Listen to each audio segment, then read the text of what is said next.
Hello, and welcome to Tales from the Nerd. I am your host, a random nerd slash Kevin. This is a weekly podcast where I talk about comics, movies, TV shows, sometimes games. I do this because I love hearing myself talk for an hour. No, not really. People told me I have a good radio voice, and I said, why not let me do a podcast? Now, this is the new set for the next 5 episodes. I hope you like it. You see some statues right over here. I don't know if you see that statue. I'm gonna have to check over. It took me a while to design, and also this table. I'm filming here for the next 5 episodes. I hope you like the new scenery, and then hopefully by episode 16, after episode 15 airs, I'll take a photo of each set, and then on Twitter and Instagram, which you can follow me there. It's at a random nerd 2016. It's same Twitter handle as it's the same handle on almost all my social media, and you can follow me there. And then hopefully you can help me decide on which set you like. But besides all that, how have you been, everyone? How have you been? That's all I want to ask. That's the question of the day. How have you been? Now, I love this set because I actually get to sit down and I have my laptop with me. I don't have to write anything down. The first time, I did not have to write anything down. How interesting is that? But let's go to the comics that are being released this week, because it's a decent amount of stuff. Yeah, oh my god, it's a heavy week. But for DC, there isn't a lot of books. For Marvel, there is. I'll tell you how many books Marvel has released this week, and DC as well. But I don't pick up every book because it's impossible, because it'll break my money. It'll break my wallet. But so far, Marvel has 30 books being released on June 26th. DC has 10 books being released. Now, these are books like single issues. These are not like the trades they release or like the omnibuses. This is full single issues. Now, what I do is I go alphabetically. I don't go by each company. So we're going to go to Action Comics 1012, written by Brian Michael Bendis and art by Simon Krudensky. Now, I think this is believe. Okay, so it's a tie to Event Leviathan, but this is the synopsis of the book. Artist Simon Krudensky joins superstar writer Brian Michael Bendis as the attacks of Leviathan threaten targets across the globe, and the agents of the Invisible Mafia continue to infect Metropolis in this tie-in to Event Leviathan. So we're still dealing with the Leviathan stuff for Action Comics. Now, Action Comics, Brian Michael Bendis took over after Action Comics 1000, so this is his 12th issue of Action Comics. Let me say this, it was a slow start, but it is getting slowly better. And this is not a good jumping on point, because it's still dealing with Leviathan. It's assigned to Leviathan, the Event Leviathan. But the art, as always, on this Action Comic, basically anything Brian Michael Bendis writes so far has good art. I'm enjoying the art on Superman. The Superman art alone, oh my god, it's beautiful scenery. But then again, it's like 2-3 people drawing that book. But it's not a good jumping on point. It is not. But if you're loving action, I suggest pick it. But if you aren't into the Superman or Brian Michael Bendis train or this Action Comics run, or you don't want to know anything about Leviathan, this is not your book. But basically, Leviathan is an organization that has been slowly taking over multiple government groups, and they hide their faces. People are disappearing, and there are questions that need to be answered, and answers that need to happen in this series so far. Brian Michael Bendis is writing this and Event Leviathan, by the way. So, Event Leviathan number 1 came out last week on June 19th, if I believe. No. It came out June 12th. June 12th. Yeah. I can double check because I have a little notebook that I write all my books As you can see right there, I write all my books right there. But besides the point, it's not a good pickup. But if you're loving Villain Leviathan and Superman, what he's doing, this is your book. But if not a good jumping off point. Now we're going to go to Amazing Spider-Man number 24. And it's written by Nick Spencer, and the art is done by Ryan Ottley. Ryan Ottley is doing the art. Nick Spencer is doing the writing. Now we're going to go to synthesis. I think... Yeah, okay. The Hunted storyline in Amazing Spider-Man has officially kicked off, but there's another danger lurking in the background for Peter. And the newly revealed cover of issue 24 may give us the first look. Just the first look. Just one issue away from Nick Spencer, Ryan Ottley, Humberto Ramos' 25th issue of Amazing Spider-Man. This issue will raise questions of who this mysterious bandage figure is. He seems superior in every shadow, but what does he want from Spider-Man? I'm guessing this is a good jumping on point, because it's not dealing with Hunted, but if you have been reading Amazing Spider-Man, which, trust me, you want to read Amazing Spider-Man, you can get the trades, catch up. You can very easily catch up to issue 24, just get the 2-3 trades that are out right now, and then from then on, just pick up the reprints. But so far, yeah, there's this bandaged up character that was introduced in the first issue of Amazing Spider-Man. And questions are starting to appear.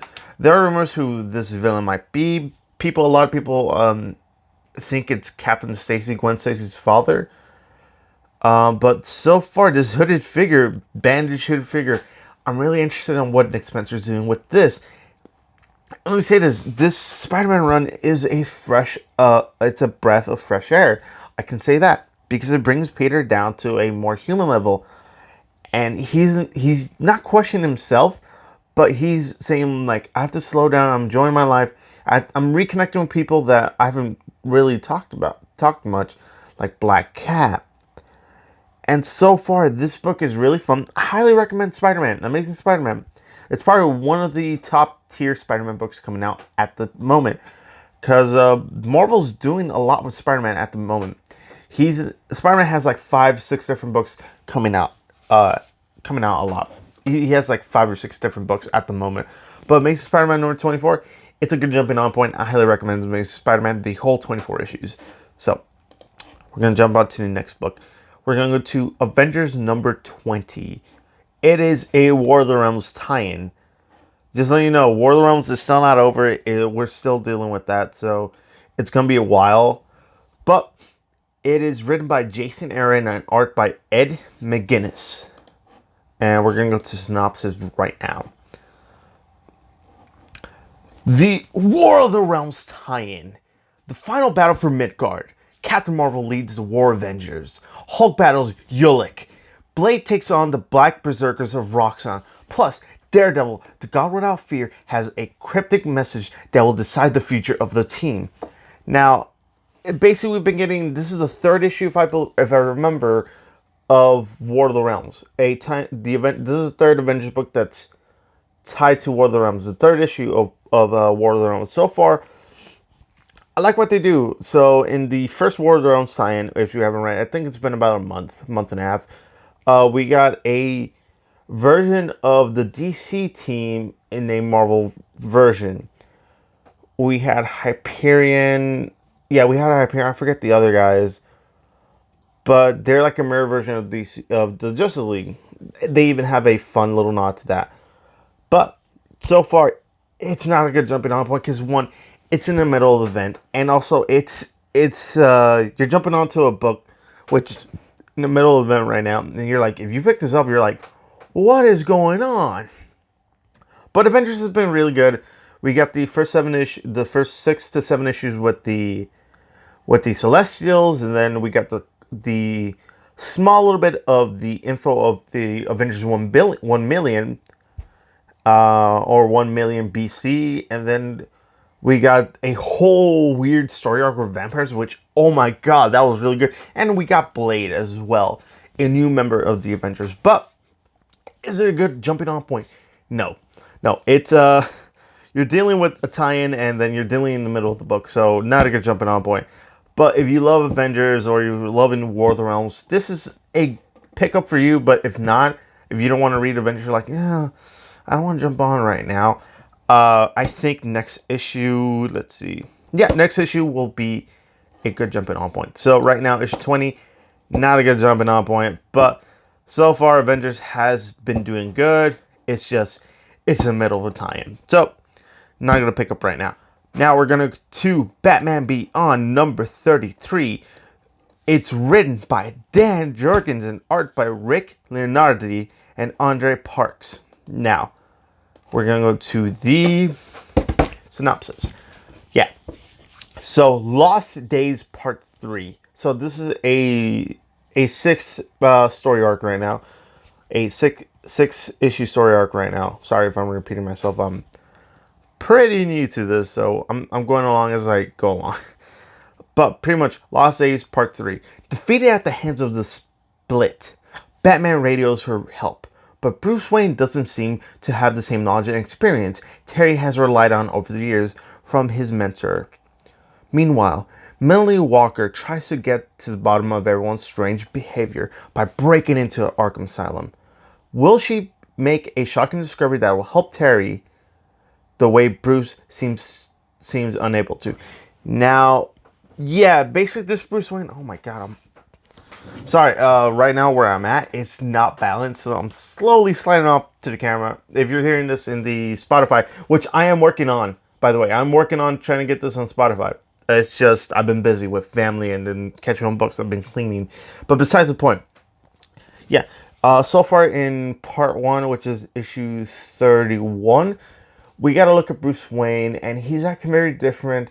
And then issue 32,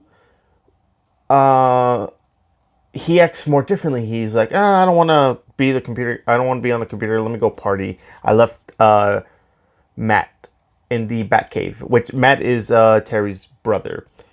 And he left him in the Batcave, and then Bruce Wayne's partying around. He's not acting like himself. And then at issue 32, we get revealed that someone is in Arkham. He's telling the guards, I'm not this. We're getting hit that he might be Bruce Wayne, and this Bruce Wayne that's taken over is not him. It might be someone masquerading as him. But Batman Beyond is a monthly book, so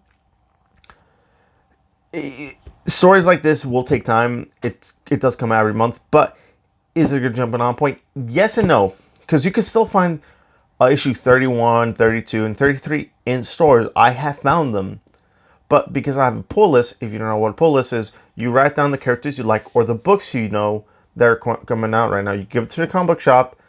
They will make an account for you, and then they will put the books. They will grab the books, put them in the pile. You go Wednesday, you say your name, they give you books, and you pay. That's what a pull list is. But pretty much, I do like the story arc. It's just it's a really good story arc where Terry has to be on his own. He can't rely on Bruce Wayne. He has to be on his own, and he's fighting a villain that's two people that combine into one, and they split off. It's like Terry was like, "Are you a speedster?" I think. Yeah, he did question the guy if he was a speedster, but I'm enjoying the run. Plus, I love Batman Beyond. I grew up on Terry McGinnis, by the way. And if you saw in the episode 6 of the podcast, I have a Batman toy, Batman Beyond toy. Man, I love Batman Beyond, but it's good. Dan Jurgens is taking the character to, he's still Batman, but he's learning more. Terry McGinnis, even though he's an experienced Batman, but good jumping on point, maybe. But again, you can find issue 31, 32, 33 in comic book stores. Now we're gonna go to, oh my god, Batman Damned issue number 3, written by Brian Azzarello and art by Lee Bermejo. Now, my god, let me say this. This book was supposed to come out every 2 months. This is the first Black Label book that came out, and it got made fun of a lot, and which they delayed the book a lot. Trust me, this was supposed to end. It started when did Batman Damned start? Let me look it up. I'm looking it up as a list, but it was supposed to come out every 2 months, and the first issue came out in September 19th, We're in June, so it's been more than half a year. So the book was supposed to come out every 2 months. This was supposed to... It's been delayed, heavily delayed. It was supposed to come out March, then it was supposed to come out April, then May, then... Yeah, it was supposed to come out in May, but now it's coming out in June. But the book is good. The art on the book is phenomenal, by the way. Lee Bermejo, my God, he can draw a Batman. And this book is just a... Did Batman do it or not? Is he dead? Is he, questioning himself? Not questioning himself, but it's just Batman like, did I really do this? Do I have the capability to do this to the Joker? Because basically, it's in the previews, it's in everything. Did Batman kill the Joker? Even Batman says, did I kill the Joker or did someone else kill the Joker? And the Joker's body is taken. It's missing, by the way. But it's a very good book, and it's a bit pricey. It's bigger than the regular issues of Batman. It's a bigger book like Superman Year One. But let me say this: if you're on Batman Damn, you can find issue 2 everywhere. Issue 1 is very hard to get because it has a scene where it shows Batman's private parts. Let me say this: it shows Batman's Batman parts and his Bat parts, and the book is selling for like $70. Now, if you're really into Batman Damned, you could buy that for $70. I highly recommend not, because you can get the trade. The trade will come out pretty soon, but it won't have Batman's private. That's why it's selling out, and it got made fun of. And so far, let me say this: waiting for like a half a year for this book to end, I'm kind of happy it's ending. But then again, it's like the artist had to redraw everything because of Batman. Because originally, Batman Damned number 2 was supposed to have a not a fully clothed Harley Quinn. Let me just leave it at that. But Batman Damned is a really good story. It's a Black Label book. Let me say, I love their Black Label book, but I wish they would work on anything else besides Batman. But let's go into the synopsis, by the way. Sorry if it's a little bit of a rant. But the stunning conclusion to the groundbreaking miniseries by the critically acclaimed team writer Brian Azzarello and artist Lee Bermejo is here. Batman's most baffling case brings him face to face with his worst nightmare in his highly anticipated finale. Yeah, again, I'm really excited for that book to end. It's a 3-issue mini, so I'm really happy it's a short. It's a bit expensive, but it's short. It's nice. Get the trade. I don't recommend this as a jumping on point because you have to read issue 1 and 2. Issue 1 is very hard to find, but you can buy the digital version. If not, if you want the physical copy, which I'm more of a physical copy book person than a digital guy. I have a whole library full of books. I might show you one of these days of my comic book collection, but not today. If you actually want to see my comic book collection, please let me know on Instagram, Twitter, and on YouTube. And I'll do like a 10-minute like what I have, and I'll talk about how I got a book, how I got into the comics again. But let's move on, because this episode of the podcast will be a little bit longer because of the new set, and I'm rambling on, and I'm looking at the time as well. But okay, we're gonna move on to Black Panther number 13, written by Ta-Nehisi Coates and art by Daniel Acuna.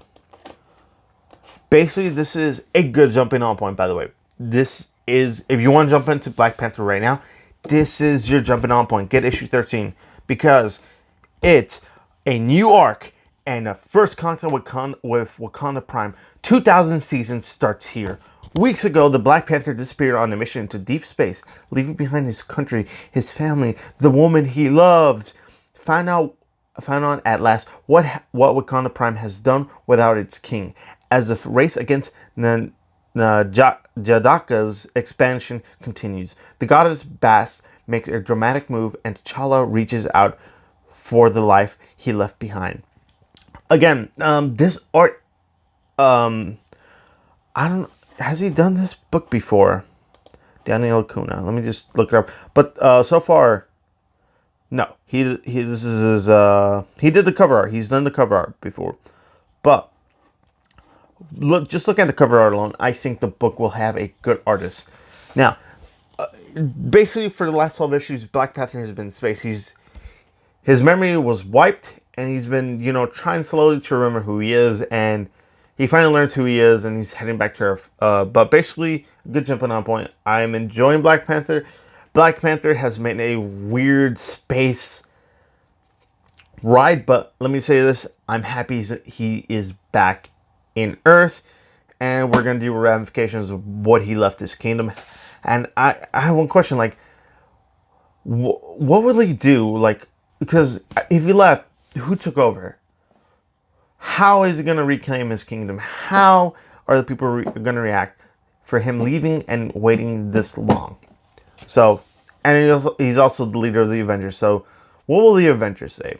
So that's all I gotta say. Good jumping on point, by the way. But yeah, Black Panther number 13. Good jumping on point. Now we're gonna go to Detective Comics issue 1006. It's written by Peter J. Tomasi, art by Kyle Hotz. Now this is a good jumping on point because we finished issue 1005 with the Arkham Knight. 5 issues. So that's done. This is a new story arc. Now, the synopsis is Detective Jim Corrigan has been shot on the streets of Gotham, and the Spectre must reach out to Batman to help him find the secret assassin. Now, I think from the sound of it, this might be just a one-off. Nope, it's a continued storyline. But it's going to have Jim Corrigan, the Spectre, and Batman. Basically, the Spectre is like, he's a god, basically. He judges people, basically. And so far, Peter J. Tomasi has not failed me on his books. He's done a good run on Super Sons, Super Sons, and the Adventures Super Sons, and the action. No, did he do Action or Superman? I think he did. Well, he did one of those. But yeah, he's worked on Batman before. So far, Detective Comics, it's fun. Pick it up. Good jumping on point. Highly recommend. And it's a really short synopsis, by the way. Okay, where are we going to? We're going to go to Doctor Strange number... Find it. Doctor Strange number 15. Written by Mark Waid and Barry Kitson. Art by Barry Kitson and Scott Koblish. So, this is part 3? Yeah, this is part 3 or 4? Yeah, I think this is part 3.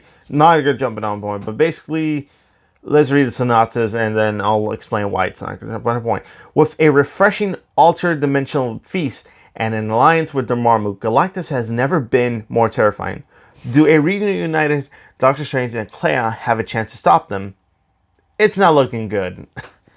But that's the synopsis. Basically, Doctor Strange became a herald of Galactus, and then Galactus made a deal with Dormammu, and then, as you can see in the cover right here, Dormammu mixed with Galactus. My God, it looks cool. The cover is beautiful. The art, in my opinion, isn't as good as Jesus Zais, who does the cover. By the way, he did the first 6 issues, and he did a little bit more, as I believe, for Doctor Strange, but. Not going to jump in upon, you need to catch up, which I think you'd catch up, but if Doctor Strange is not your thing, this is not your book. But if you are enjoying Doctor Strange or planning to read on it, get issue 14, 15, and 13, 14. Yeah, I think 13. Let me look. Let me see. No, issue 12. Issue 12 is the jumping on point. You have to be a couple issues on, but Doctor Strange, you might want to wait till this arc is done, because I think it's going on for like issue 16 or 17. But not a good jumping on point. But besides the fact, we're gonna go to the next book. We're gonna go to Fantastic Four number 11, and it's written by Dan Slott and art by Paco Medina. And I'm waiting for this book to load. Oh my God, why is this book taking so long? Sorry, I'm having technical difficulties. Why is this taking so long? Okay, so if anything, I can just look it up here. Okay. Licensed to Quantum Drive, Franklin and Valeria are growing up fast, but not fast enough to legally operate the fantastic cars in New York.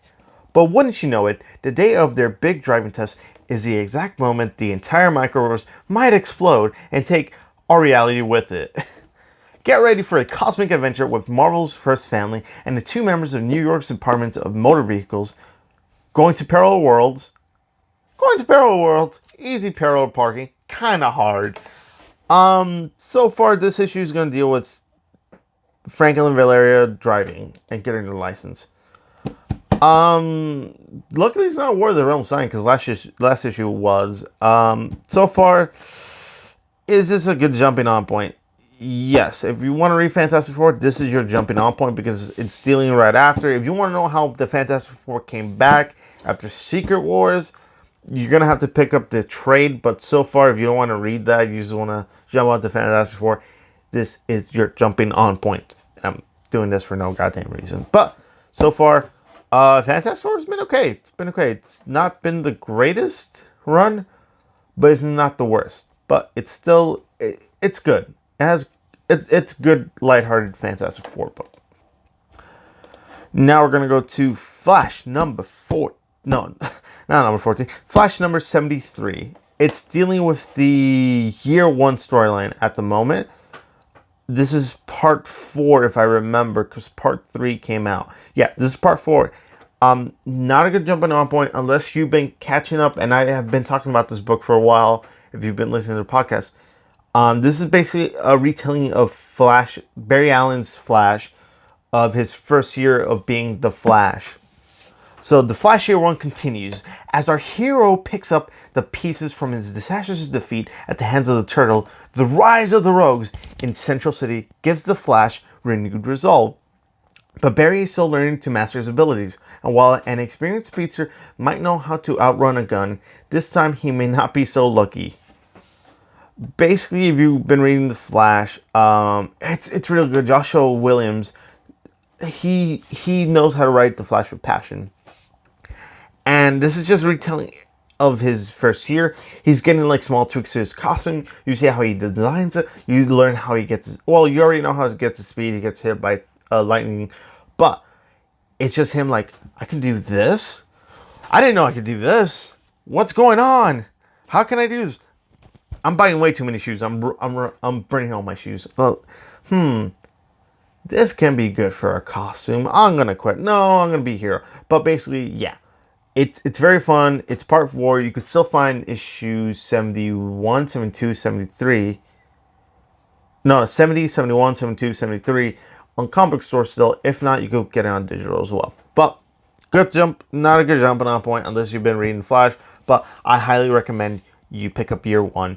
The Flash 73 and also 72, 71 and 70. It's really fun. It's a really fun run so far. It's on 73 issues. My God, I've been reading The Flash for 73 issues. Whew, okay, now we're gonna move on to the Friendly Neighborhood Spider-Man issue number 8, written by Tom Taylor and art by Ken Lashley. Now this book has been really good. It dove deep really quick in these first 5 issues with the Orange Men, the Underground New York, and then we had issue 6 with the sentimental Spider-Man visiting a child in a hospital, taking him out as well. That was a very emotional book, by the way. Oh my God, that issue was very emotional. But we're gonna go to synopsis. When things go nuts at the Feast Center, it leaves Aunt May furious. But no one rests when Aunt May is angry. So Spider-Man has to kick an investigation into high gear, into the Prowler. What's he up to? Peter has a lot of skills, but he is no Sherlock Holmes. The world's worst detective calls on his new ally, the Rumor, to help him. Basically, the Rumor is an older lady who was a superhero back in the 70s or 60s. And she knows who Peter Parker is as Spider-Man. The book is okay. Issue 7 is your jumping on point. Issue 8 is the second part of the storyline so far. It's very enjoyable. I'm enjoying the book as it is. It's pretty good. It's just, here's the thing. Tom Taylor is known for writing Injustice and He-Man versus Injustice and DC's, his Spider-Man run's pretty okay. I did enjoy his X-Men Red run, but so far it's okay. It's not the best. I am enjoying Nick Spencer's run a little bit better, but Tom Taylor, if you want to read a short Spider-Man book right now, this is your jam, but it's just Peter dealing with everyone else. While the main Spider-Man book is dealing with him being Spider-Man, this one needs a little bit more of his neighborhood, what he does from day to day as Peter Parker and Spider-Man. But good jumping on point. Pretty good. It's okay. I'm just waiting for it a little bit more to chew on. But so far, it's been okay. Now we're gonna go to Justice League Dark number 12, and we go. It's written by James Tynion IV and art by Eduardo Martinez Bueno and Raul Fernandez. Now, that's a mouthful. Okay, newly powered up by Mordru, the Justice League Dark have become the Lords of Chaos to stop Dr. Fate before it's too late. But will this deal with the devil cost more than Wonder Woman and her team bargained for? Now, this book, if you want to know the more magic side of the Justice League or the more magic side of the DC universe, this is your book. This is dealing with the Sorcerer. This is dealing with Wonder Woman, finding out she has magical powers. Magic is slowly running out. Zatanna can't perform her magic. John Constantine is just, he's willing to kill himself. And Swamp Thing actually wants to die. Now, this book is really good. I highly recommend it. It's not going to jump on that point because I think it's still dealing with most of the stuff with the Dr. Fate. But if you've been reading Justice League Dark, I highly recommend it. It's a really fun book. It goes into very dark places. And also, it has a magical side. It has a darker side as well. With the Upside Down Man. Oh my god, that guy is creepy. If you don't know what the Upside Down Man, I'll put a picture right here. He's literally a guy with a face, but with no eyes. It's just a pale man with just a creepy smile. But it's a very fun book. I highly recommend it. If you are willing to pick up Justice League Dark, I highly recommend picking it up. If not, get the trade. Get the trade and then try to pick up from there. But we're going to go to the next book. Now we're going to jump on to Martian Manhunter number 6. It's written by Steve Orlando and art by Riley Rossmo. Now, Mars burns and the sins of John Jones comes back to kill him.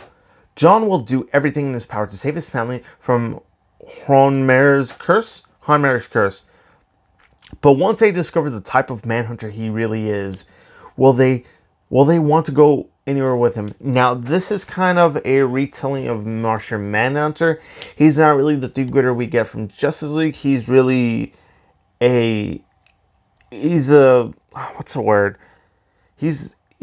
cop that, did bad things. He wasn't a good cop. He took money, he took bribes.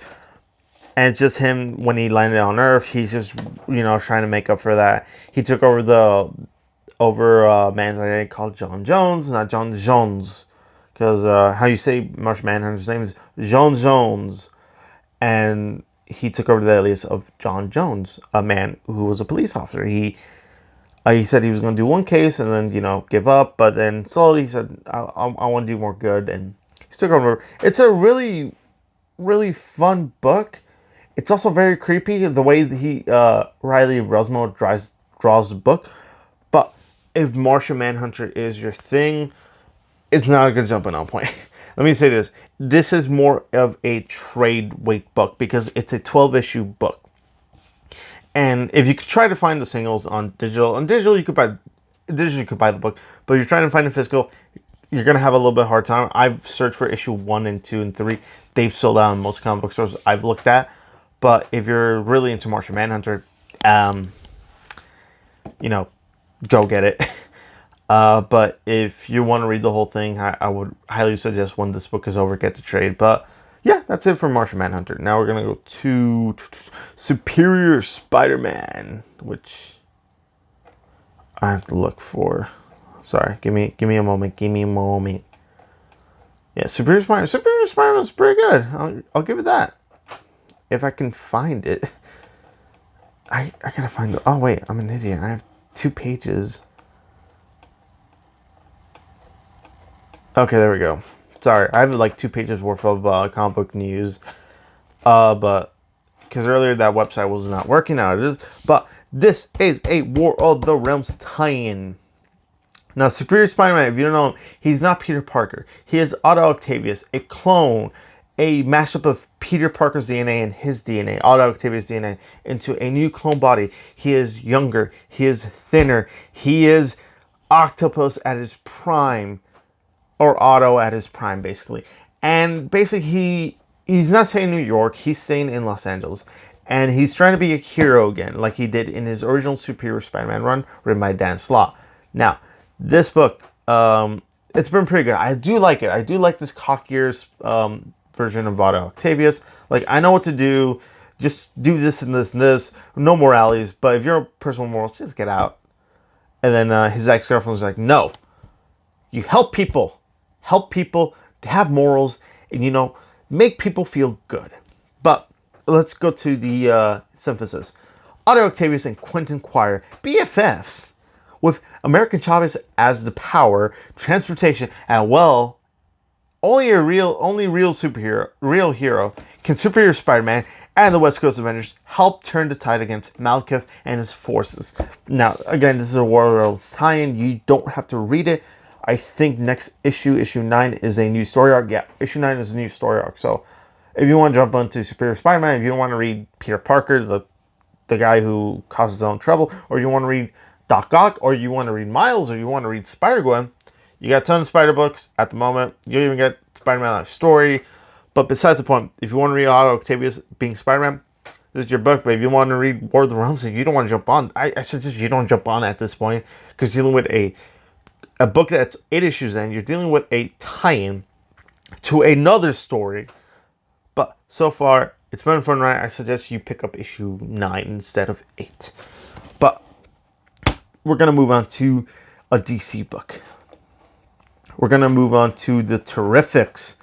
The Terrifics, written by Gene Luen Yang and art by Steven Segovia.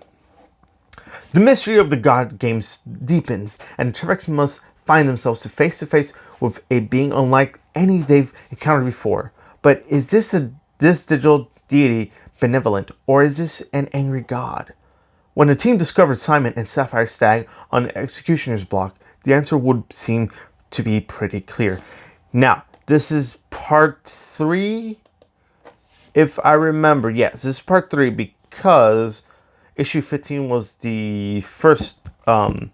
This is by a new writer as well, because Jeff Lemire left the book on issue 14. And let me say this, The Terrifics on Jeff Lemire was probably one of the best team books I've had in a while. It's fun. It was very fun. Gene Luen Yang, what this writer's doing has been pretty okay. It's just the Terrifics in the internet, basically. They're dealing with a deity type internet god, basically. And it's okay. It's not a good jumping on point. If you want to jump onto Terrifics, issue 15 is where you go on. But if you don't want to read Terrifics are a team of Metamorpho, Plastic Man, Phantom Girl, and Mr. Terrific. They are the Terrifics, basically. And they were they were stuck together but by energy. Now they're not, but they form a team. And they do space adventures, space adventures, multiverse adventures, and also internet adventures. It's still a fun book, but this is not your jam. Not a good jumping on point. But we're going to move on to a different book as well. So we're going to go to Thanos number 3. Now, this is a 5-issue mini, so eventually you could get this on trade. I suggest you could get this on trade because it'll be a lot cheaper. But if you want to read Thanos after Endgame and Infinity War, and this is the origins of Gamora. It's not really it is Thanos. Thanos is in the book, but it's more of an origin of Gamora. But back to the synthesis. Gamora's training starts now.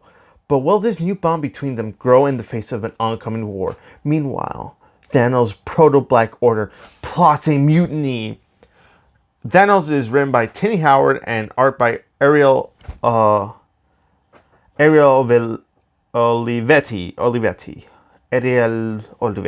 But so far we get the origins of Gamora, how Thanos grabbed her, and the first issue we we get the realization that Gamora can see Lady Death, because I think the only two other people that can see the entity of death was Hela can see, I believe can see the entity of death. Thanos and Deadpool, because Deadpool fell in love with death. And so far this, I think, breaks new ground for Gamora, if I believe that she could see Lady Death. So she's, I think, the fourth person. I don't know, but I think she is the fourth person to see Lady Death. Basically, yeah, it's a fun book. I do like what they're doing. Thanos is just desperate trying to please Lady Death. That's pretty much it. But issue 1 is your jumping on point, not issue 3, and it's ending on issue 5 as well, if I remember. Yeah, it's only a 5-issue mini, so yeah. Pick it up at your own request if you want to read more Thanos, because Thanos was awesome in Endgame. And yeah, we're gonna go move on to Thor number 14. It is another War of the Realms tie-in. You don't have to get this book if you don't want to read War of the Realms. But if Thor is your jam, if you want to read War of the Realms, if you love Thor, this is your book. Now, a War of the Realms tie-in. As a young god, the valiant but unworthy Thor, pinned for a hammer beyond legend. Now his destiny arrives at last. For the War of the Realms will reach even here, hundreds of years in the past. Now, this is, I believe, the third issue of Thor that's dealing with War of the Realms. Yeah. No. It is dealing with War of the Realms. So, very hard to tell you what's going on with the book without spoiling it. But let me say this: each so far deals with a character. First, we got Loki. We got, what was the last issue dealing with Cole? Yeah, Loki, Cole. This one's dealing with a younger Thor, and from the book, it looks like Thor is meeting a symbiote. I'm not saying it's Venom. I'm saying it's a symbiote because it might not be Venom. But so far, if you want to read Thor jumping on, a good jumping on point is pretty much Thor is hard. Let me say this: Thor is a very hard book to jump on because, and again, this is a longer podcast because there's like a ton of books this week. That's why it's a little bit longer. I've been ranting, and this might be a longer podcast, by the way. But this Thor, it's weird because you have to read. God, you have to read like 5 years worth of Thor. You have to read how he lost his hammer, which was Sin. What was that? That was like such a long time ago when he lost his hammer. But you have to read that. You have to read Jane Foster's run on Thor, and then you have to read this Thor. But basically, if you don't want to read that, Thor number 1 would be your jumping on point at the moment, because it's Thor coming back to his title. But Thor, what was that? I'm trying to think when he lost his hammer. I know the book. I know it in my head, but I don't know the memory. But yeah, Thor is really hard. It's just like when Dan Slott wrote Spiderman, because you have to read so much. You have to read like 5 years worth of Spiderman to catch up on like what was going on currently. But Thor, I guess number 1 is your go-to. If not, just read the Jane Foster stuff. Original Sin. There we go. That's when Thor lost hammer. But yeah, Thor. After this tie-in, I think issue 15. No. Yeah, no, issue 15. Yeah. Yeah, issue 15 would be a good jumping on, or issue 16. I don't know. I'll let you guys know. But Thor 14, not a good jumping on point. Also, it's a War of the Realms tie-in. So yeah. Okay. Okay. Now we're gonna go to more Marvel books because that's all we're getting. So we're going to go to War of the Realms number 6. Written by Jason Aaron and art by Russell Dodderman. Now, this is the conclusion for the War of the Realms stuff. This will basically change the Marvel Universe forever. We're going to get a new status quo for most of the heroes, also most of the villains, and Thor will be different from this on point. This will change him. Basically, that's what Jason Aaron said. Again, this is a storyline that Jason Aaron has been working on for years, since his Jane Foster run. But let's go to the synthesis. The tides begin to turn as an unexpected ally appears in a twist that will shake the heavens. Malekith's allies are faltering at the last before the might of all Earth's heroes. But the Dark Elf King has one final trick, and it's got a venomous bite. Out of options, the God of Thunder makes a sacrifice that will leave him forever changed. But will it be enough? And heroes may fall in his wake. Midgard's fate is sealed as Jason Aaron's years-long saga comes to an epic conclusion. Yeah, after this we're going to get a epilogue of Wardrums Omega, but so far I really can't wait for this book. So far it's been really good, but I'm just sad that there's like 20 tie-ins. That's my only issue with Marvel. You have so many tie-ins. Like, condense your tie-ins, Marvel. Come on. But I really can't wait. And it's really good because Thor is really the main guy. Like, you need Thor to defeat Malekith. And they took him off the board in the first issue. He's not really dead. He's just fighting a bunch of ice giants. And he went crazy. And oh my god, crazy Thor was so cool. And then they never touched upon it again. But yeah, War of the Realms, I'm enjoying it. And I really can't wait for this epic conclusion. Now we're going to go to War of the Realms tie-in. There's a bunch of tie-ins for War of the Realms. There's 3 right now. And then we're going to go to the final DC book. But before that, War of the Realms, New Agents of Atlas number 4. This is the final book. Issue 4 is the final book for this tie-in of Agents of Atlas. New Agents of Atlas was a 4-issue mini. For War of the Realms, it took place before issue 1. But Fire and Ice.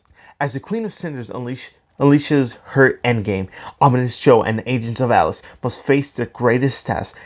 With their fiery fate of planet Earth in the balance, a team unites, a hero falls, and our female forces of nature come together for their final battle. The sudden conclusion of this War of the Realms series with a shocking ramifications for Amadeus, Shang-Chi, Silk, Wave, and all the heroes of New Atlas. It's written by Greg Pak and Gang Hyuk Lim. I forgot to say who wrote it, who did the art, but at least I said it. But so far, this is dealing with the Asian heroes. I did enjoy it, but after this, they're having a 5-issue mini, which I'm not going to pick up because the next few months will be heavy, and I don't want to break my wallet. That's the issue with books right now. They cost a lot, and also it's like I don't want to read like 20 Marvel books. I'm already reading like 20 books. This is a heavy month already. This is, I think, 25, 24 books. This is the most I've ever gotten. But so far, it's good. It's good. Again, you can pick it up on trade. It's better on trade, not on this. Basically, Amadeus Cho became leader of the Agents of Atlas, and he kind of messes up. He gets attacked, basically. But a good jumping on point? No. It's ending. Just get the trade if you want to read more War of the Realms. Oh my god. Okay. We got 3 more books before... Jesus, I've been recording for 50 minutes. This is certainly going to be a longer podcast. Oh god, it's already 10. Okay, we're going to go to War of the Realms Punisher number 3. Light at the... No, written by Gary Dugan and art by Marcelo Ferreira. Okay. Light at the end of the tunnel. Light at the end of the tunnel. Frank and his crew have almost made it to the other side of the Lincoln Tunnel, but his band of killers is shrinking and the monsters keep coming. Who will survive to New Jersey, and what will be left of them? Basically, this is Punisher killing monsters under the Lincoln Tunnel, and so far it's just him leading a bunch of prisoners, trying to protect patients from a hospital, trying to get them to New York to Doctor Strange's. Trying to get them safety, basically. But this was a 3-issue mini. You don't have to pick it up. It's better on trade, by the way. It'll probably cost $6 on trade, so it's probably cheaper. Or you can buy it on digital. Because when you buy comics, you have 2 options: digital or physical. I buy physical. I don't like digital as much. But yeah, not a good jumping on point. Okay. Oh, man. When I do these podcasts, I run out of breath. I do run out of breath. That's really my only complaint when I do these things. But War of the Realms, Uncanny XMen #3. This is a 3-issue mini as well. Pick it up on trade. It's written by Matthew Rosenberg, art by Perez. The X-Men are under siege, holding the last refugee of humanity in Queens. Can they hold out through the endless winter of the war, or will Sabretooth get his bloody revenge? Questions will be answered, basically. So far, it's just we get the reintroduction to Sabretooth in this book, which is very odd because he could be easily introduced in the Uncanny X-Men right now. In the main book, not in this time, because when we last left him in Weapon X, he was more of an animal when he got left. That book ended a couple months ago, written by Greg Pak as well. And this is, hopefully this can explain like what happened to Sabretooth, of how he got his memories back. But not even jumping on point. I don't recommend getting this at all because, one, it's ending and it's cheaper on trade. So get it on your own if you want to read more War of the Realms. These are just the books I'm getting. I'm not announcing every book that Marvel or DC releases. These are just the books I'm getting. But that's it. Wonder Woman, the final book. I've been talking for an hour about just comics. Okay, back to the final book. Wonder Woman #73. Written by G. Willow Wilson. Art by Aaron Leprosito. As Wonder Woman and her compatriots travel through the Broken Realm, Diana relates the story of the real first time she left Themyscira and travel with her mother to a bizarre alternate version of their home when Empress Hippolyta reigned with an iron fist. But the Empress didn't take too kindly to their territorial incursion, and so Diana was forced to watch as her mother battled for her life against the worst possible version of herself. Well, what other secrets did Dimension Chi conceal? And have any of them follow Diana back to our universe? Find out on this tale by guest writer Steve Orlando. Oh, Steve Orlando's helping write this? That delivers a crucial piece of G. Willow Wilson's epic storyline. Basically, this is when G. Wilson took over. We found out that Themyscira was gone, but then we got hinted, I think 2 issues ago, that Themyscira's back. It really didn't get destroyed. But basically, G. Willow Wilson took over this Wonder Woman run, I think, on issue 63. Because she wrote Miss Marvel for like 5 years. Jeez. But basically, I'm enjoying now, so far, this storyline of Wonder Woman. It's not going to jump on point. You need to read 2 issues before, last issue, to catch up on what's going on.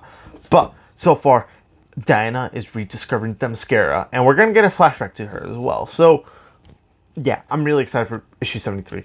Get it if you can. If not, issue 72 will be your jumping on point. That is all the comics for the week. My God, I have talked for over an hour. Let's move on to some TV/movie/whatever books. Now, basically, you want to know something about Jason Momoa? He is open to join the MCU as Wolverine. Now, Jason Momoa, I don't think he would be a good cast for Wolverine. Because one, you're already Aquaman. Warner Bros. Ain't gonna let you do Marvel and DC. They probably have you under strict contract not to be Wolverine, but I think he would do an okay job. My only issue with Jason Momoa is again, I don't want to say an issue, is just more people want a comic accurate Wolverine, and also Hugh Jackman left a great legacy. But Jason Momoa is like 6 feet tall. he's a pretty tall guy. But let me say this: he has the hair for Wolverine, and he has the build, but I don't think he has the height. He's an okay actor. I really know him from Aquaman and Game of Thrones. Again, I only watched the first season of Game of Thrones. Don't hate me. I'm not into much Game of Thrones. I already get enough scrutiny from friends from not watching Game of Thrones. But Aquaman being Wolverine, Could be interesting. But again, he's probably under strict contract not to appear in any MCU films. But that's just a little bit tidbit information that I'm saying. That he could have been, he could be Wolverine. He could have been Wolverine, but he ain't.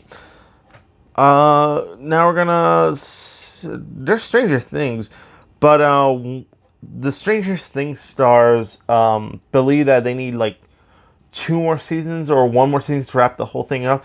But here's the thing: season 3 is already coming out in July 4th, which is on Thursday, the national holiday where we celebrate America's independence, and also the time where we cook out and blow fireworks up.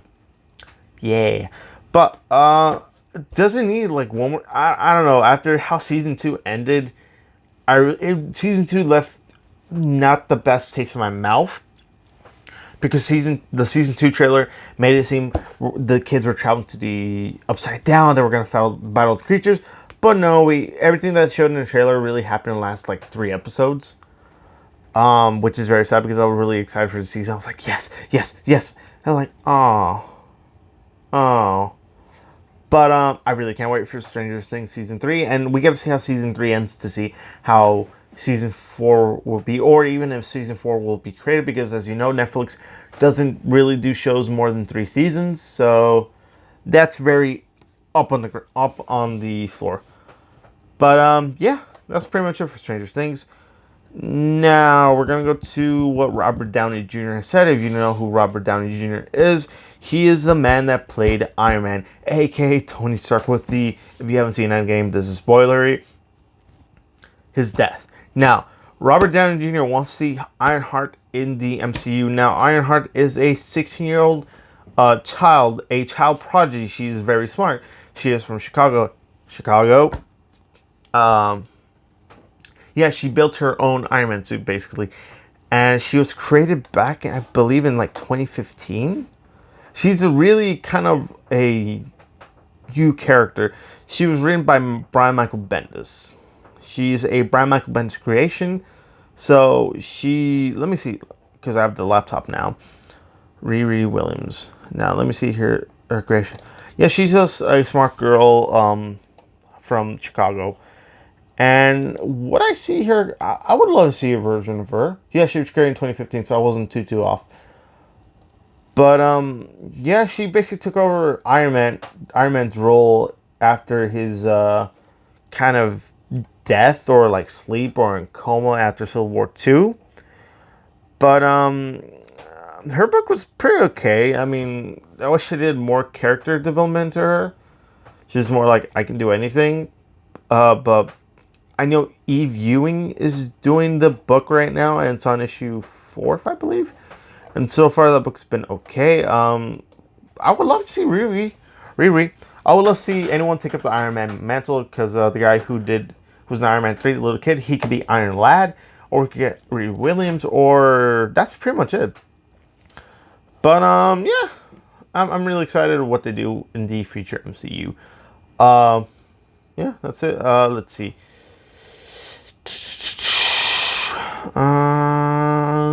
Let's see. There's Wonder Woman news, but do I really want to talk about it? Wonder Woman basically, she gets a new mission. Cheetah will be in it. Maxwell Lord is gonna be in it. Basically, Maxwell. Apparently, these are just rumors or detail. These are rumors / details. But basically, this Wonder Woman's gonna get a new mission. She will be in the 80s. We'll see her acting as a spy during the Cold War, and her mission is to hunt a nefarious Russian spy. What is it with Russia? Why is everyone going after Russians? Like, really, Russians must watch these films and they're like, why are we always a bad guy? But yeah, that's what Wonder Woman does, and Cheetah's gonna be in it. She's gonna be She's played by Kristen Wiig. Her origin will come to light. She's apparently a big fan of Wonder Woman and wants to be like her. Because apparently that Wonder Woman in the 80s was a very popular hero, a publicly known hero, except in Batman v Superman, she disappeared for like 60 years. This movie will contradict already what the established lore is. But apparently Maxwell Lord will help transform Barbara, aka Cheetah, into Cheetah. Apparently Patty Jenkins, the director of the film, also writer, will change the Maxwell Lord's powers in a big way. In the comics, Maxwell Lord can control people's minds, so in this version, he will be like an evil genie. He will grant people's wishes, but at a price. Steve Trevor's going to return. So apparently Maxwell Lord will be the one who somehow brings Steve Trevor alive or back to the 80s, because by then he'll be an old man. He's from the 40s. No, 30s, because it was in World War One. Yeah. Just that. Steve Trevor is gonna be back, and that's pretty much it. But I'm excited for Wonder Woman 1984. Yes, because I did enjoy the first one, even though the first one had a sloppy third act, the big CGI villain. But I'm really excited for Wonder Woman. It's one of the few movies that I feel like, with Patty Jenkins on the directing role and writing role, I think they know how to write Wonder Woman in the film, and it was very good. So good to see Wonder Woman back on screens next year.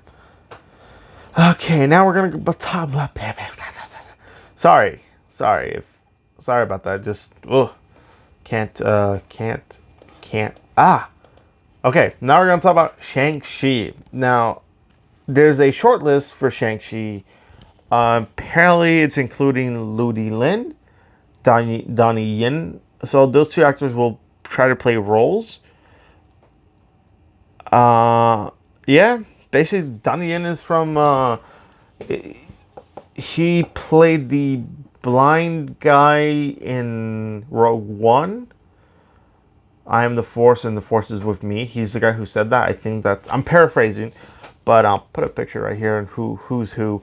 But I'm really excited for the Shang-Chi movie. This will be the first action movie with a more mythical character and a martial arts character, because the Netflix shows don't count anymore. They've been canceled and they will not be introduced in the main proper MCU, even though everything was connected a couple of years ago, but not anymore. But Shang-Chi, I'm really excited. So apparently Marvel's really trying to get the Shang-Chi film on the road. I was like, more people know Iron Fist than Shang-Chi. But apparently, yeah. So Ludi Yen, his stuff he's been in Aquaman, Black Mirror, Power Rangers. Also, Ross Butler, who's from 13 Reasons Why, and also the first season of Riverdale. He's also been on Kevin Feige's radar. So, yeah, those three actors, I think they will do a good Shang-Chi film. I wonder who's going to play who. So, until we get more information, so far, that's all we got for Shang-Chi. But we're going to move on to the next news. Now, the Hunger Games prequel movie is in development as Suzanne Collins writes up the novel for 2020. Now, yeah, they're trying to write a prequel to the book, which is... Yeah, would I like to see a prequel to the Hunger Games? Not really. I mean, because that story's already done. We already saw the fall of that. I didn't see part 2 of that movie because, again, there's so many movies coming out every year. I can't watch everything. But eventually I'll watch The Hunger Games again from all 4 films. But so far from what I hear, like, the 4th one wasn't as good, unfortunately, because it's one of those movies where the quality kind of dips. But eventually I will see it. But that's it for the Hunger Games stuff. But yeah, we're going to talk about TV shows right now. I'm just jumping on from here. Sorry if it's a longer podcast. I was really excited for the new set, and also I talked way too much about comics. But the CW announces the fall premiere dates for Supergirl, The Flash, Arrow, Black Lightning, Batwoman, and many more. Basically, Ruby Rose fronted Batwoman will host its series premiere on Sunday, October 6th at 8 p.m., followed by the 5th season premiere of Melissa Benoist led Supergirl, which is 9 p.m., which technically, for me, it'll start at 7 and then end at 8. I wish I would just say that, like, your show will start at 7 and then end at 8, because yeah, that. Ow. But basically, it'll appear October 6th, as well. Supergirl and Batwoman will both premiere the same day, basically. So you want to see if you love Ruby Rose's Batwoman, her show will premiere that day. So if you want a reference point how she acts as Batwoman, just Google Elseworlds Batwoman. There you go. But she has a good interaction with Supergirl, so hopefully we might get a crossover. There's also a big rumor that they might cross over with Supergirl. But then the Flash that stars Grant Gustin as the Scarlet Speedster will return 2 days later on Tuesday, October 8th. So yeah. Then the fan favorite Jared Padalecki Jensen Ackles series Supernatural returns for its 15th and final season on Thursday, October 10th at 8 p.m. Basically, Supernatural's been on for goddamn 15 years. And let me say this, I spent more than half my lifetime actually, yeah, like probably a third of my lifetime watching Supernatural, and hearing that it's ending with this and Arrow, I'm like, oh my god, just the emotions. I already had Smallville end, now I'm having this end. I was like, ugh. But yeah, okay.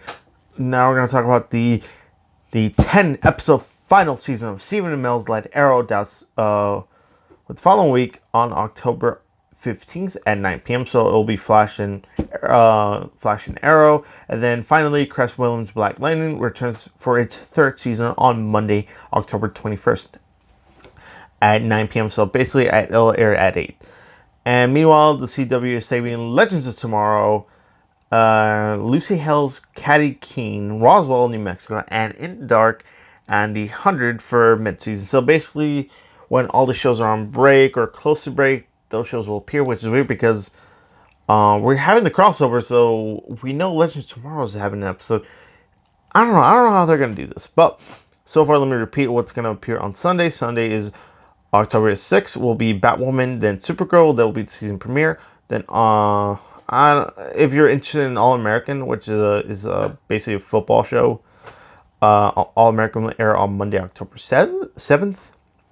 The Flash will be on Tuesday, October 8th at 8 p.m. Wednesday will be October 9th. Will be Riverdale. Then the new show, Nancy Drew, which I'm really excited. I need to catch up on Riverdale. I do like Nancy Drew as a character. I wish they don't do it as dark as Riverdale, because I love Riverdale. Don't get me wrong, but them going for a super dark, pseudo-realistic show, kind of hard for me, man. Kind of hard. You're kind of... Riverdale's supposed to be hard-lighted fun, not dark, and I gotta do this, Betty. I gotta do this, Veronica. Okay, but yeah. Now, Thursday will be Supernatural, which will be the final season. And then Legacy Season 2, which is the spinoff of the Vampire Diaries. And then Charmed is getting moved. No, is Charmed? No. But basically, Charmed will have a Friday slot, and then on October 11th, Dynasty as well for a Friday slot. And then season premiere of Arrow will be Tuesday, October 15th. Then Monday will be Black Lightning on October 21st. These shows, again, I just watched the DC ones. I'm not really interested in the All American or the Legacies or Charmed or Dynasty. But I'm really excited for like all these shows like Batwoman, Arrow, Flash, Legends, Black Lightning. So I'm really excited for it. And the Nancy Drew show and Riverdale. I got a lot of TV to watch. But yeah, really excited. Oh man. Ooh, man. It's gonna be a good year for DC because they're having the Crisis on Infinite Earths show. So I'm gonna pull up to that. Now I'll talk about this later because it's probably gonna be one of the final stuff I talk about. Let me say this, I won't do the box office numbers anymore, so most likely I will try to film this Saturday night for this podcast and try to edit there because I really don't want box office stuff anymore. But basically we get the Birds of Prey and the Fabulous Emancipation of One Harley Quinn logo officially gets revealed. A teaser poster for Birds of Prey, I'm not going to say the full title, has been spotted out on the wall after a number of different logos. As soon as now we have an official one. Basically, it's a very small photo. You can barely see it. The Regal Wade Bridge, there's a guy standing next to Woody, and then on the corner, which, my God, you can barely tell. It's a very small photo of that logo. So maybe after this, we're going to get the full logo. It's just hard. Oh, boy. Oh, no. Oh, no. My PC crashed.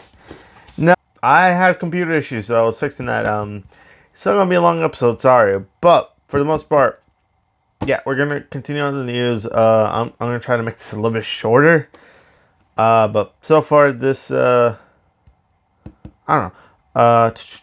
We're going to see what other stuff will be doing. Now, we're going to talk about Shazam a little bit and Titan Season 2.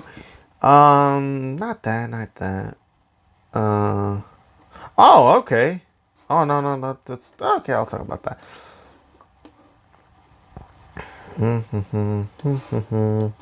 Okay.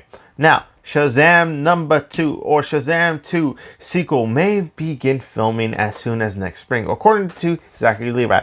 Now, Zachary Levi he played the Billy Batson version of Shazam, or the older version of Billy Batson as Shazam. He's excited for it.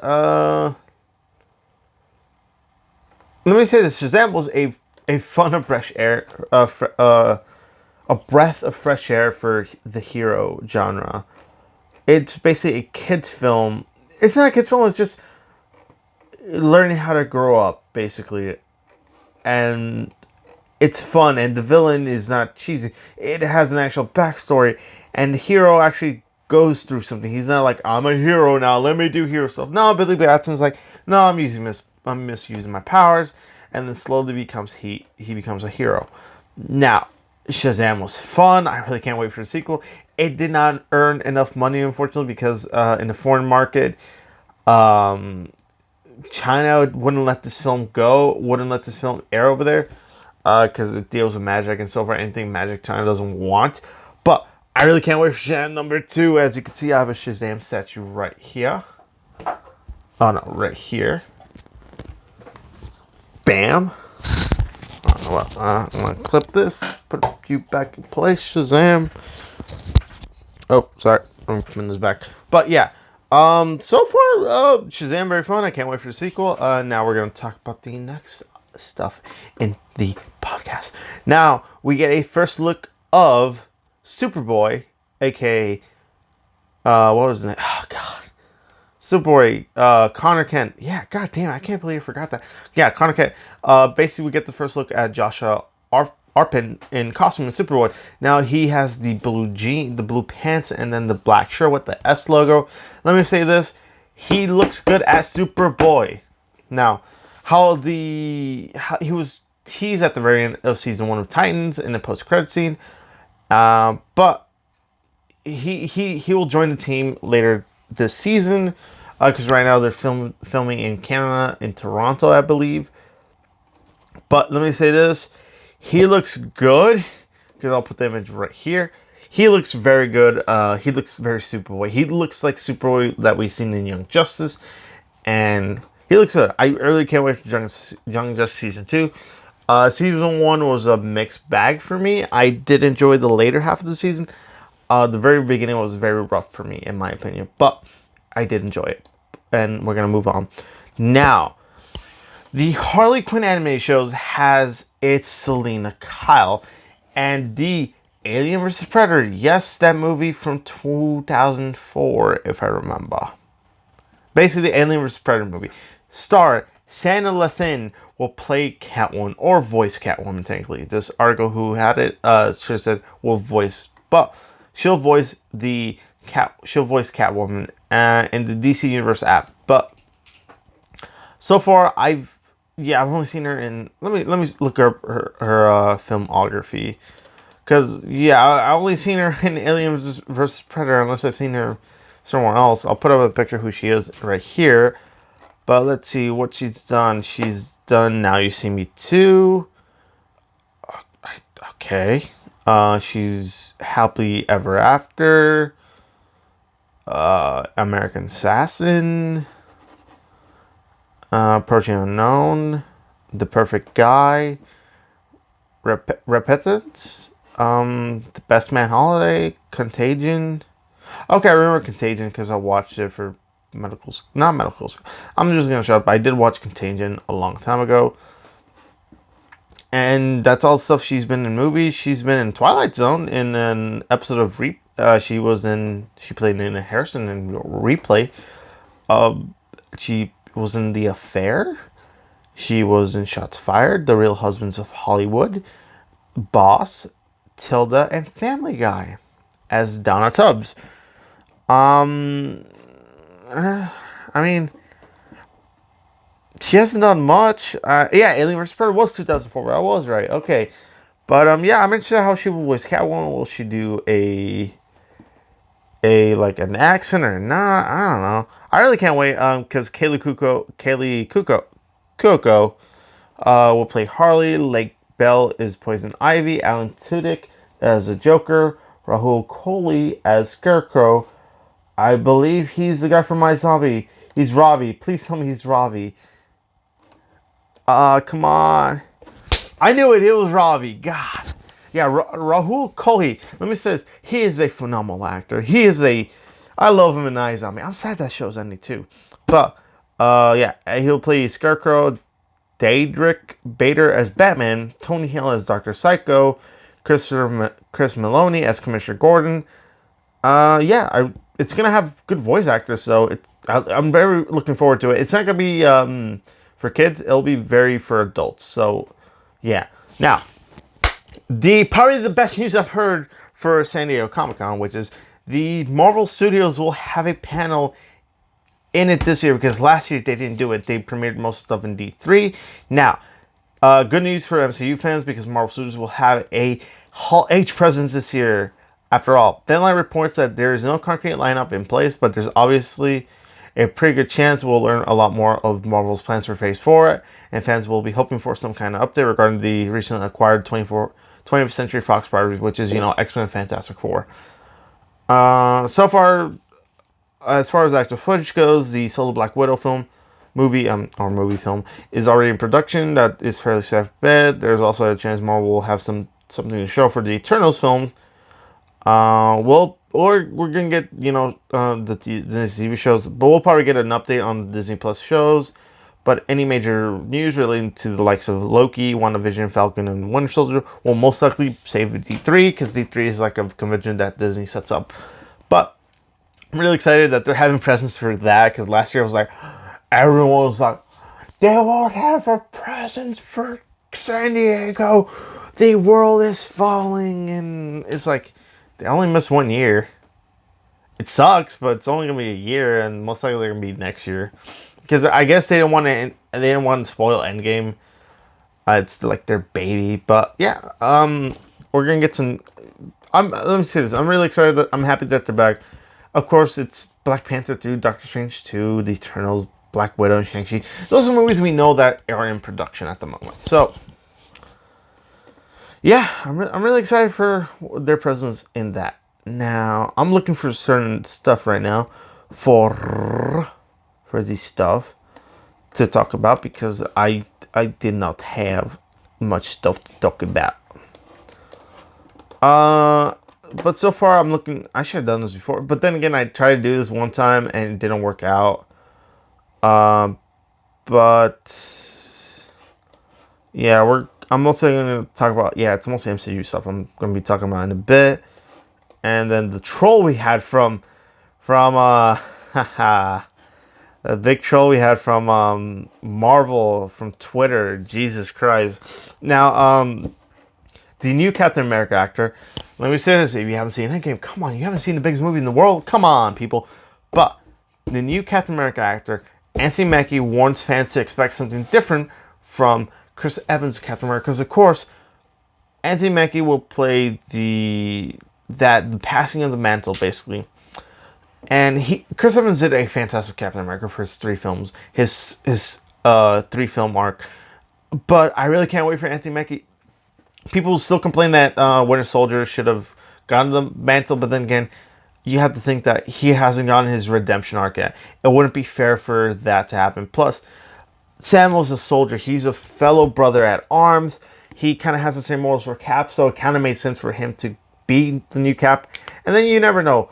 Bucky, he could be the new Cap after Sam doesn't want to be Cap. But so far, I really can't wait for Anthony Mackie. And he's going to get a new suit too, which I'm like, oh yeah, and I got to water because I got really thirsty. Yeah, this is going to be a big podcast. Big stuff happened this week. But yeah, oh my god, I can't wait for that. And maybe he could be the new leader for the Avengers, because I know for New Avengers it'll be Black Panther, Doctor Strange, and the new Captain America, and the Hulk, and wow, that's really it. I wonder who else they would have. But yeah, I really can't wait for him to be. And also he's gonna get his TV show, so maybe the TV show will like lean into like how he gets costume. Of course, the guy who played Baron Zemo's back, and then also the Sharon Carter from the Winter Soldier and Civil War will be in that TV show. So we're gonna get small setups for the big MCU. Now, I talked about this a little bit last week. Marvel Studios has confirmed conversations with John Wick star Keanu Reeves. Now, apparently they talk with him in every film they make. And they don't know when or if he'll ever come to the MCU, but they want to figure out a way to approach him. Now, oh my god, he's been basically approached many times by Marvel. Now, Keanu Reeves, when he wasn't that popular back then. Yeah, he was popular in The Matrix, but then he's done a bunch of films that weren't good, because he was kind of those actors where like he did good in his very start, then he started falling back, and then the Robert Downey Jr. effect happened where he took the role of John Wick, and my god, that film series was so beautiful. John Wick 3 was awesome. I can't wait for the 4th one in 2021. But yeah, he found himself in a similar position with Jake Gyllenhaal, who plays Mysterio in the, Far From Home. But he's been approached multiple times. So he could be a hero or a villain for the Eternals, because a lot of people are doing that. And would he even suit up? That's a good question. But Keanu Reeves in the MCU film, count me in. But nah, not gonna talk about that. So no. Kevin Feige offers updates on Fox acquisition, Black Widow, possible Venom Spiderman crossover, and many, many more. Kevin Feige confirmed that Marvel is now in the process of deciding how to go about introducing the X-Men and Fantastic Four in the MCU, and he's having a lot of fun doing it. When he asked about Deadpool, in particular, he shut down a recent rumor that Merc with the Mouth might be introduced in the third Spider-Man movie or on the Disney Plus TV shows. This him saying, "No, I mean, we're certainly having a conversation about the future of all those Fox properties." Feige told comicbook.com how to weave them in and and when to weave them in. That one particular is not the case. To be honest, the rumor also seemed a bit sketchy anyway, since Deadpool has always been rated R in the film so far. Yeah, Black Widow, of course. Black Widow will be a prequel, which hardly surprising after, spoilers, her character got killed off. Basically, there's always a method on doing things is unexpected, and way is something fun we do. There's ways to do prequels that are less informative or answer questions you didn't initially have. Then there are ways to do prequels where you learn all sorts of things you never knew before. Like Better Call Saul. Yeah, Better Call Saul was a prequel to Breaking Bad, and it was really good. Oh, it's really good. Now we're going to talk about possible Spider-Man Venom crossover. I think it's probably up to Sony. Sony has both those characters and has Venom in their world. I don't know what their plans are for another Venom, or they're doing that, but it seems likely at some point. Now, because they're now owned by, because now Marvel has, graphs like you can't do the Spider-Man, but then someone's like, we want to do the Spider-Man. Yeah, let's have him cross over with Venom. The movie that made $1 billion. and only because it had the name Venom. I didn't enjoy the film Venom. It felt more of a comedy, but if you kept all the Eddie Brock stuff, it was pretty cool. But his relationship stuff was boring. But I'm surprised it made over $1 billion. That movie should have not made $1 billion. But yeah, the biggest troll we've got from Marvel this week. Now, I want to say this because I had my hopes up too. The Marvel Twitter account put up the picture of the number 4 in webbing. Now, a lot of people predicted it was going to be a book of Spider-Man 4, the sequel of the Sam Raimi Spider-Man films we never got.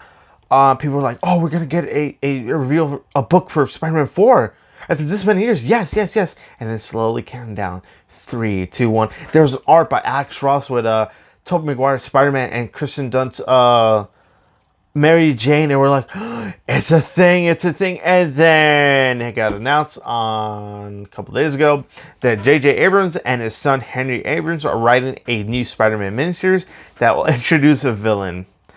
It may not be Spider-Man 4, but comics did a pretty exciting announcement at this morning on June 20th. So yeah, 3 days ago. I'm not excited. And a lot of people on Twitter were not excited as well because Marvel trolled the crap out of us. Because here's the thing. You got multiverses now, Sony. Marvel, you could have done a Spider-Man 4 book. It would have made money. Trust me.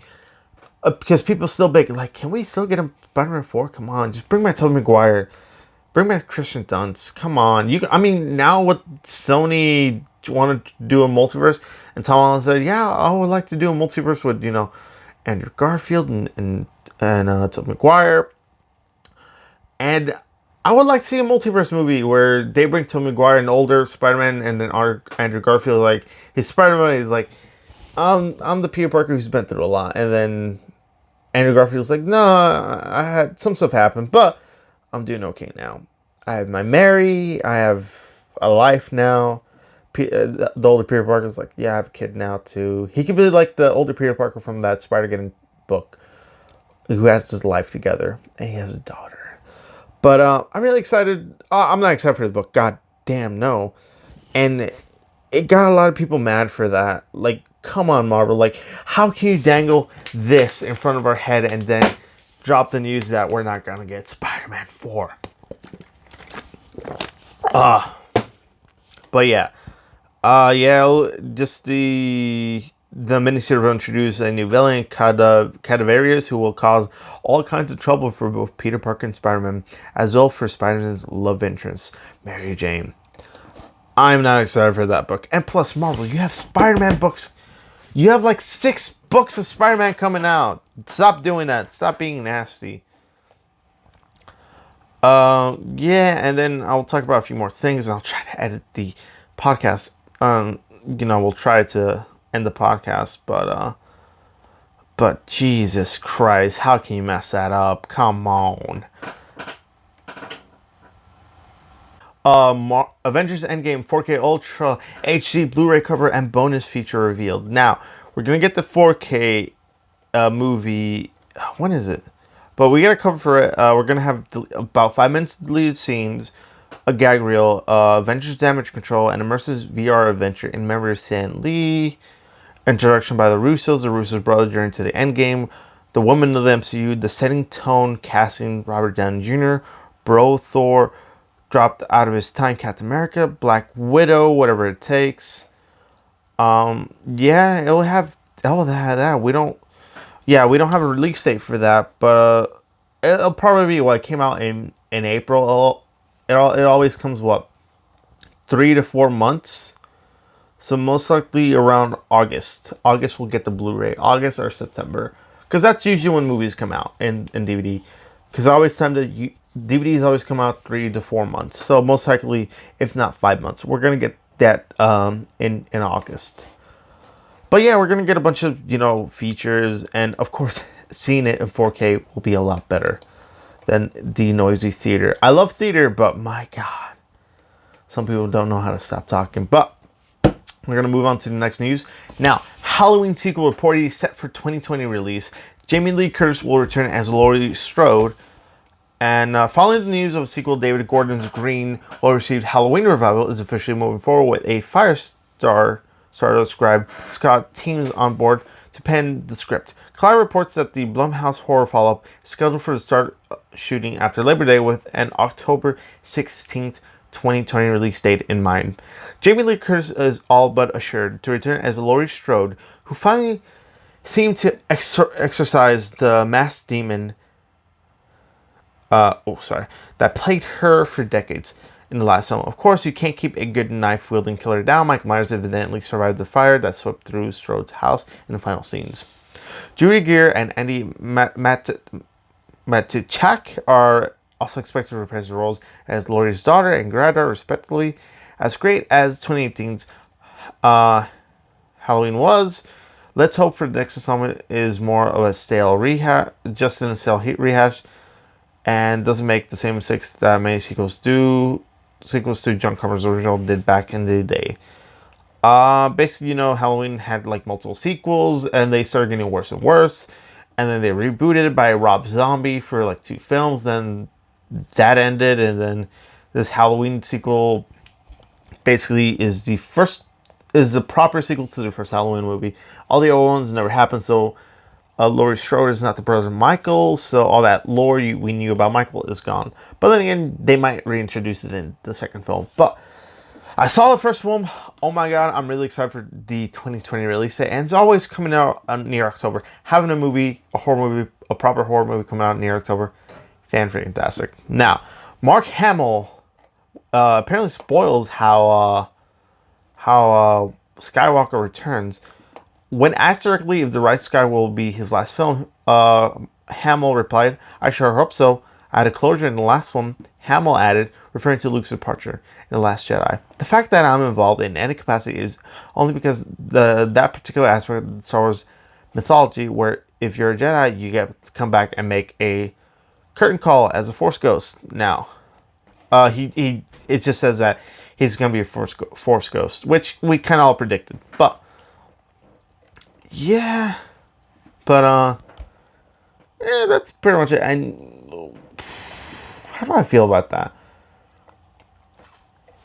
I don't know how to feel about that. But I mean, he's back for the third one. He's the only actor to appear in 6 Star Wars films, so I guess kudos for him. Kudos for Mark Hamill. Because apparently Mark Hamill wasn't very happy how his character ended in The Last Jedi. He was very unhappy, but now he probably seems to be in good terms with Disney, so we don't know. Now, Spider-Man Homecoming, we're going to go to the next news, and this week has been a lot of news and a lot of comics. It's been a heavy week for both. Now, Spider-Man Far From Home star Tom Holland reveals which MCU hero he wants to team up with next. And he says, "I'm really wanting to do a team up with Doctor Strange because we're both from New York.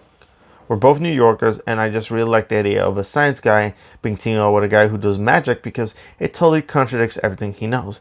And I like the idea that there's a real science that Peter Parker talks about, and then there's Doctor Strange, gibberish, and where he's like the time rift and the thing and the thing. And so it's kind of fun. Now, a lot of people in the comics, Spider-Man and Doctor Strange have a lot of history in the comics, and they do team up occasionally. And I would like to see that because they did have good chemistry in Infinity War, because they had a small scene together. It's like, possible he might appear in the third Spider-Man movie. You never know. Also, get Tom Holland and Benedict Cumberbatch in a comedy. I will watch it. They will do good in a comedy film. Let me put that away. Oh my god. Yeah, this week has been heavy.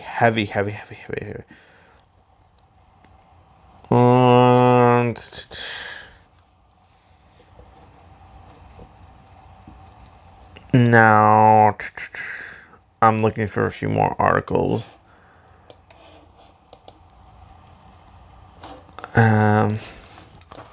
Okay. The final things I will talk about, and then that'll be it.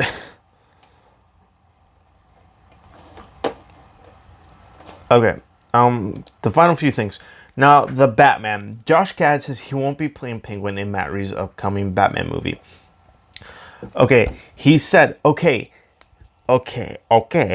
Seeing as I keep getting this question, as much as I have loved torturing you all with teasing you about the Penguin, I feel like it's time to tell you I'm not actually playing this character, but I've thoroughly enjoyed the fan art and the love.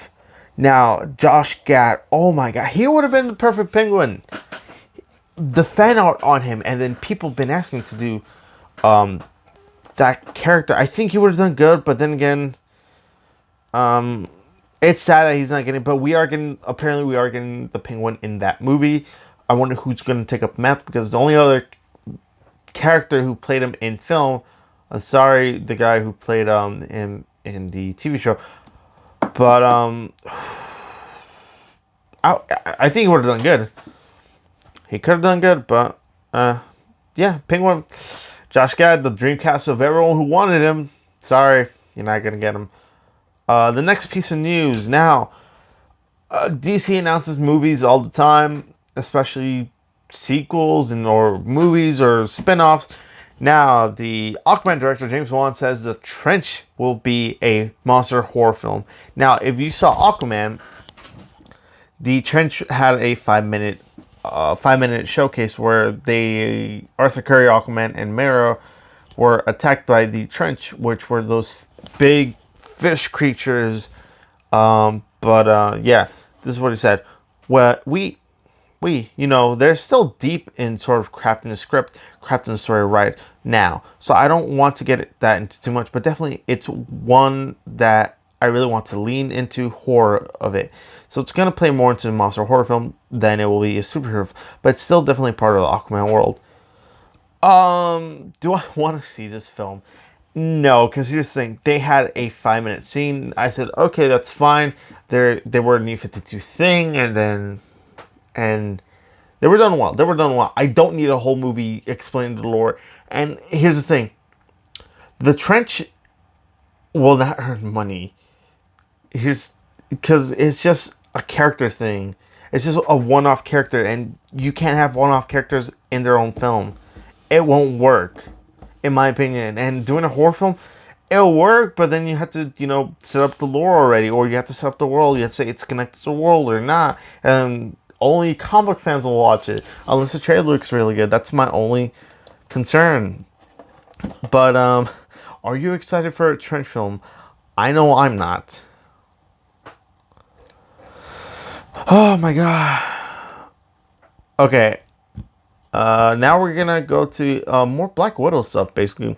After it was announced that the Fighting With My Family star has joined the cast of Black Widow, rumors quickly began to circulate that Florence Pugh will portray Yelena Belova, the second individual to adopt the Black Widow moniker in the comics. Now, thanks to some intriguing photos from the set of Scarlett Johansson-led film, this popular rumor may have just been confirmed in this latest set of images, which you can check down below. We get to look at what seems to be a stunt dummies for Florence Pugh and Scarlett Johansson. While it's unusual to see stunt dummies on the set of an action film, a photo of what appears to be the crates they were shipped in feature labeled as Ceiling confirms Pugh's character named Yelena. Obviously, these photos aren't official confirmation that the Midsommar actress is playing Black Widow #2, but they do lend to credence that the theory. Marvel Studios is scheduled to appear at San Diego Comic-Con this July. There's a good chance we'll learn more about the cast of Black Widow very soon. Yeah, as I could see with this photo, which I'm loading up right now. Yeah. Okay, yeah, it says Yelena, and there. Yeah, I mean, there's only 3 photos of it, but just one has a picture of Black Widow, and then the second Black Widow. That's pretty much it. And motorbike chase scene apparently, and then the actress on the bike. I'll just put it up there with the Twitter. But yeah, I mean, Black Widow.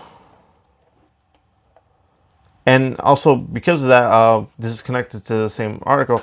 We also get we get the look of the Black Widow logo. It just says Black Widow with the logo of Black Widow in the middle. that's really about it.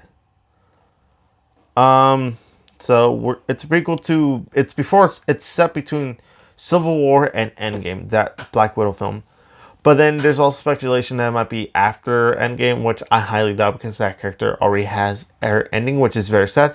I would love to see more Scarlett Johansson in the future MCU, but she's dead. Spoilers. Okay. Two more things. Now, here's the thing. Avengers is being re-released with, Avengers